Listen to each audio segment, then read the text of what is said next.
Yo, what is good, YouTube? Welcome back to another JC2K video. Today we are going to be ranking the top 10 cards in NBA 2K21 Myteam right now. Now, as with every other ranking list that I have ever done on this channel, this is my opinion entirely. And I think there's a very good chance that this list, based on all the amazing cards that have come out recently, is probably going to piss people off.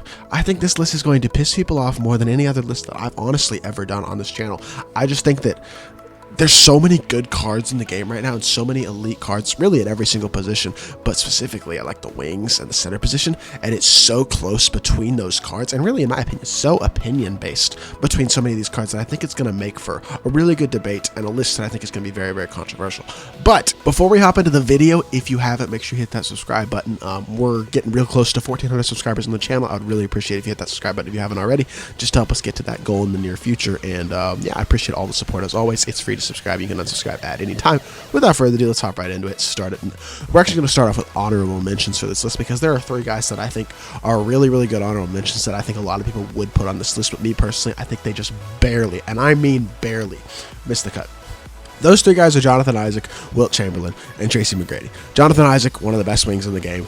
Elite 3-and-D guy. As a creator, he's decent, not incredible. Everything else on the court, he does at an incredibly elite level. He's huge, amazing defender, arguably the best on-ball defensive card in the game. He's incredible. Wilt is a phenomenal center, top 3 center in the game. Really, really good. I think there are still some people that would argue that Wilt is the best center in the game. He can do everything on the court. He's got a Pro 3 behind the back, which is amazing. Amazing catch and shoot card, just an incredible all-around card. And T-Mac, I think a lot of people would say he's the best shooting guard in the game. It is so close between the top 3 shooting guards. The other two on this list, I think some people would say T-Mac's better than. I just personally struggle with T-Mac because of the fact that he gets load-ups, but he's a great card. T-Mac's an amazing, amazing card. I just personally don't have him on this list, but those 3 cards are cards that really, you can run any competitive lineup and have a ton of success with, even if I don't personally have them in the top 10 on this list. So, starting off at number 10, we have one of those 2 shooting guards that I mentioned, and that is Galaxy Opal Kevin Durant. Now, his out-of-position KD has been out for a little bit now, but he is just so good. And KD is 6'10", 7'4", at the shooting guard position. It's a huge mismatch. It automatically presents a huge mismatch. Hot zones everywhere. Every Hall of Fame badge you need except for Hall of Fame Showtime, but since that's a badge in the token market now, basically you should have a KD with Hall of Showtime, either if you add it to him yourself, or if you buy one with Hall of Showtime added. Mine has Hall of Fame Showtime. He comes with every Hall of Fame badge that he needs, with that being the case. I mean, 90 plus stats and everything that matters. Really good athleticism. He moves great because he's got a huge player build. Super good jump shot. Comes with Pro 2. Although he can't curry slide, he just moves phenomenally and has that Pro 2 size. He's just such a good card on both ends of the court. And being 6'10" helps really make up for some of the deficiencies that he may have with not having the best defensive animations. But his player build at the 2 just makes him so good and so amazing in lanes. And that's one of those things that I really love about KD, is how good he is in the lanes defensively. And that's one of those things that I really like about my lineup in general, is how big they are and how big most of the cards on this list are at getting in lanes. I think the shortest player on this list is 6'7". So at this point in the year, height is super important, and that is something that KD does give you at the 2. At the number 9 position, we have Grant Hill, who I think is the second best point guard in the game. Grant is still a super good card. If you have Grant Hill, you can't compete against the best point guard in the game. I think he does a great job. I really don't think there's a ton that Grant Hill can't do on the court. His jump shot is iffy, but that's the only thing about him that's questionable. He's 6'8" at point guard, good wingspan, hot zones everywhere, 42 Hall of Fame badges, including Showtime, range extender, basically every major Hall of Fame badge you could want. There's not really a Hall of Fame badge that you really need on Hall of Fame. I mean, a gold badge that you would really want on Hall of Fame. I mean, flexible release would be nice, rim protector maybe would be nice, but really, he comes with everything you need. 90 plus stats, again, and everything. 98 speed acceleration, 95 speed of the ball. He moves amazingly at the point guard position with being so big and with such great athleticism stats. His jump shot's decent. It's not great. It is definitely the worst part about this card, but he can curry slide. He's got a really good best behind the back in the game. Jump shot's decent. Like, he's the all-around package. If he had a better jump shot, I think he'd be very close to the best point guard in the game, but he is still a super good option, and I think he does deserve to be at number 9. At number 8, we have the other shooting guard, basically T-Mac, but 1 inch shorter and without Hall of Fame steady, in DeMar DeRozan. Now, I think there are a lot of people who are going to see me putting DeMar DeRozan on this list above T-Mac, and they're going to be bothered by that. But the more that I use DeMar DeRozan, the more I prefer him over T-Mac. I sold my T-Mac for DeMar DeRozan a couple weeks ago, and DeRozan starts the shooting guard position for me because I think he's the best shooting guard in the game right now. He's got a good player build, 6'7". He's solid height, really nice wingspan. He moves really well in the offensive end, and his jump shot feels smoother than T-Mac's. They have the exact same jumper, yes, I know, but he moves better than T-Mac. He just does, and he greens shots better than T-Mac too. He doesn't get load ups on his jumper the way T-Mac does. He's so consistent as a knockdown shooter. Hall of Fame Showtime, Hall of Fame range, Hall of Fame quick first almost, I mean, every Hall of Fame badge you could want. Every card on this list basically has every Hall of Fame badge you could want. But DeMar's yet another example. He's got the Curry escape, nice behind the back, really good jump shot. He got everything. He's got the perfect path reach. He's basically Tracy McGrady, but he doesn't get load ups on his jump shot. And that, I think, is the key that sets him above T-Mac from being an honorable mention to being number 8 on this list. And I think he is the best shooting guard in the game right now. At the number 7 position, we have a guy in Bol Bol who, if you add the proper badges to him, I think he can be a top 5 card in this game. And the thing is, those badges are now available in the token market, so you can make Bol Bol go from the 7th best card in the game to a top 5 card in the game. And those 2 badges, Hall of Fame Showtime, Hall of Fame Clamps. You put those 2 badges on Bol Bol, I think he's the best power forward in the game, or very, very close. Like, it's a huge debate between him and one other guy on this list, I think, for the best, or 2 other guys, I guess, on this list for the best power forward in the game right now. And I mean, he's an incredible card. I know he only has 89 speed, but he's 7'2", and 7'7" wingspan. He just moves ridiculously. I'm saying this list as on current gen, but on next gen with these dribble sticks, the fact that he can curry slide on next gen, he's the best card in the game. Like, you could truly make the argument that Bol Bol is the best card in the game on next gen. His dunk animations are stupid glitchy. He's got an amazing jump shot, super fast, easy to green. He moves unbelievably with the ball. Best dribble sticks in the game. It's ridiculous that a 7'2" player can do what he can do on the court. He is the cheesiest card in the game. Absolutely ridiculous. This Bol Bol card is just, I mean, he's an absolute monster. That's really all I can say about him. At the number 6 position, we have the first center who makes an appearance on this list. Well, that's not technically true, but the first guy who I actually recommend running at center on this list, and the guy who I personally believe is the 2nd best center in the game right now, and that's Shaquille O'Neal. Shaq is another one of those cards who really comes with everything. He's got great height, pot zones everywhere, 48 hops. He's not missing any Hall of Fame matches. Like, what is he missing? Dimer, bailout, handles for days? Like, okay, you don't really need those that much. He's not missing a single Hall of Fame badge. Every single important stat is over 90. Most of them are over 95. I mean, the only thing about Shaq is his jumper is not good. The Shaquille O'Neal jumper is not great, but I think it's better than Wilt's, and I think that's really what sets him apart from Wilt, is his jumper is consistent. You can find the green window, and I green Shaquille O'Neal's jumper consistently, even on Hall of Fame, which is something that I really cannot say about Wilt, and I think that's the thing that sets him apart. His jumper may be slow, and it may be ugly, but it is consistently green, and that is the key for Shaq, is that as a pick-and-pop big man, even in a competitive setting, I still feel confident shooting the ball with Shaq, which is something that I can't say about Wilt, and I think that is the key thing that separates him, and it puts him up here in the 6th position on this list as the 2nd best center in the game. At the number 5 position, we have the guy who I still think is the best power forward in the game, Giannis Antetokounmpo. I start him at power forward, and the thing is, Giannis may not be badge-wise quite as good as a lot of the other cards on this list. He only has 35 Hall of Fame badges, but he's 6'11", 7'4" wingspan. Y'all know Giannis. He's got a ridiculous player build. Hot zones almost everywhere, and I know he's missing 2 hot spots. That's the thing about Giannis. He's missing certain things, and he's still the best power forward in the game. 85 shot 3. Put a shoe on that to 95 after a coach boost. I mean, it's perfectly fine. Giannis is totally fine as a shooter.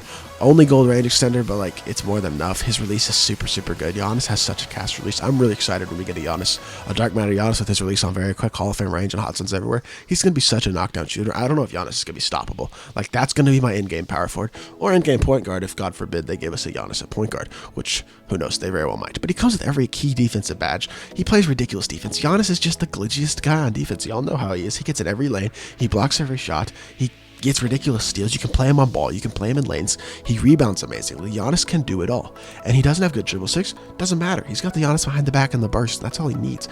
Great jump shot. Super money. Super cash. I mean, Giannis is a top 5 card in the game. I truly believe he deserves to be number 5 on this list. And I think some people may disagree with me because he's been out for a while. He's missing certain Hall of Fame badges. Lower 3-pointer, missing those hot spots. But I don't know. Debate a wall. In my opinion, Giannis is truly that good. At the number 4 position, we have Thon Maker, who I guess you can run at power forward, but I prefer him at the small forward position because I think it makes him a huge, huge mismatch at that small forward position. He's 7 foot tall, which is like enough said. 7 foot at the small forward, 7'3" wingspan, hot zones everywhere, 47 hops, not missing a single important Hall of Fame badge. Like, I mean, what's the best Hall of Fame badge he's missing? Literally looking at this list, the best Hall of Fame badge he's missing is probably brick wall, but he's a small forward, so he's not sitting screens. Like, he's not missing anything. You put defensive Grinches on this card, he's got 90+ in every single important stat. I mean, as a slasher, he's amazing. He gets amazing contact dunks. He's got a phenomenal release, one of the better, easier to grade releases in the game, in my opinion. Comes with the curry slide, Pro 3 behind the back. He can't curry slide on current gen, but I really don't think it matters that much because he moves so well. The Pro 3 behind the back is so cheese. At the small forward position, he's just such a mismatch and so good on both ends of the court. In fact, he's got all these defensive badges too. That's what really hurt Thon Maker's point guard card last year. This year, they gave him those Hall of Fame badges. He is so good on both ends of the court. I absolutely love Thon Maker. He's my starting small forward right now. Super, super good card. Now, that being said, I don't think Thon Maker's the best card that came out in this Friday's drop, and I think that's Anthony Davis. I know there are a lot of people out there, I feel like, who are sleeping on Anthony Davis right now, and I don't know why that is. Maybe it's because he's only 6'10" and he's mainly used at center, but he's got a 7'5" wingspan, which makes up for it. He's got a good player build. He looks 7 foot on the court. 49 Hall of Fame badges, hot zones everywhere. Hall of Fame Showtime, range extender, quick first step, impeccable. Again, every major Hall of Fame badge you want. Dimer handles for days? Are those the 2 best Hall of Fame badges missing? Like, you don't really need those. Amazing stats. Basically the stats of a GOAT card. Like, look at all these 90 plus, 95 plus stats. It's kind of ridiculous. And here's the thing that I think sets AD apart at the center position from every other top center. Shaq, Wilt, even Kareem, guys like that. His jump shot. Anthony Davis's jump shot on very quick.